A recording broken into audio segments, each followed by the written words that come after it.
Bugun sizlarga 2026 yilgi Chevrolet Cobalt haqida gapirib beramiz va aytish mumkinki, bu model haqiqatan ham bomba qiladi. O'zbekiston bozorida Cobalt allaqachon ishonchliligi, arzon xizmat ko'rsatish xarajatlari va mustahkamligi bilan mashhur bo'lib ulgurgan. Endi esa 2026 yilgi talqini yanada zamonaviy ko'rinish, kuchli texnologiyalar va qulayliklar bilan chiqib, ko'pchilikni hayratda qoldirmoqda. Yangi dizayn birinchi qarashdayoq e'tiborni tortadi. Old bamper qayta ishlangan, radiator panjarasi kattaroq va agressivroq ko'rinishga ega, faralar esa yanada nozik va zamonaviy LED uslubida ishlangan.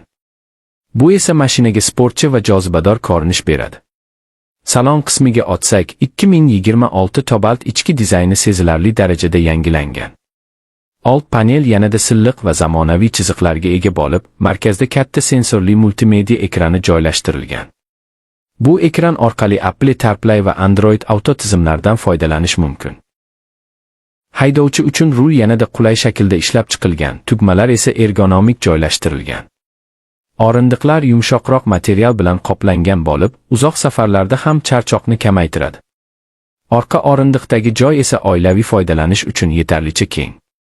Bagaj hajmi ham o'z sinfi uchun juda yaxshi ko'rsatkichga ega bo'lib, katta yuklarni bemalol sig'dira oladi. Texnik tomondan 2026 yilgi Cobalt 1.5 litrli dvigatel bilan taqdim etilishi kutilmoqda. Bu dvigatel yoqilg'i tejamkorligi va ishonchliligi bilan ajralib turadi. Shahar ichida ham, trassada ham barqaror harakatni ta'minlaydi. Avtomat va mexanik uzatmalar qutisi variantlari mavjud bo'lishi mumkin. Bu esa xaridorlarga tanlov erkinligini beradi. Eng muhimi, yoqilg'i sarfi hamyonbop darajada saqlangan. Bu esa kundalik foydalanishda katta ustunlik beradi.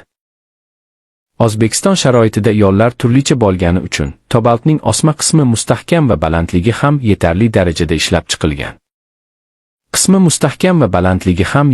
darajada ishlab chiqilgan. Xavfsizlik masalasida ham yangilanishlar bor. ABS stabilizatsiya tizimi kabi funksiyalar avtomobilni yanada xavfsiz qiladi. Havo yostiqchalari soni ko'paytirilishi mumkin. Bu esa haydovchi va yo'lovchilar uchun qo'shimcha himoya beradi. Shuningdek, orqa parktronik va orqa kamera kabi qulay funksiyalar kundalik haydovchilikni osonlashtiradi. Bularning barchasi 2026 Cobaltni nafaqat chiroyli, balki xavfsiz oilaviy sedan sifatida ham namoyon etadi. Narx masalasiga kelsak, Cobalt har doim o'z segmentida eng maqbul variantlardan biri bo'lib kelgan. 2026 yilgi model ham sifat va narx muvozanatini saqlab qolishi kutilmoqda. Aynan shu jihat uni O'zbekistonda eng ko'p sotiladigan sedanlardan biriga aylantirishi mumkin. Ko'pchilik uchun bu mashina birinchi avtomobil sifatida ham juda mos keladi.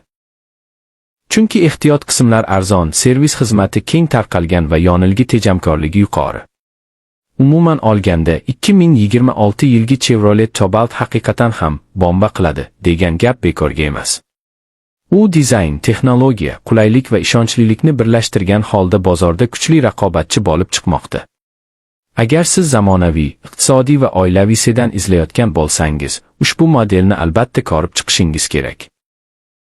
Yangi Cobalt ko'rinishi, ichki qulayligi va texnik imkoniyatlari bilan 2026 yilda ham eng trend avtomobillardan biri bo'lishi aniq.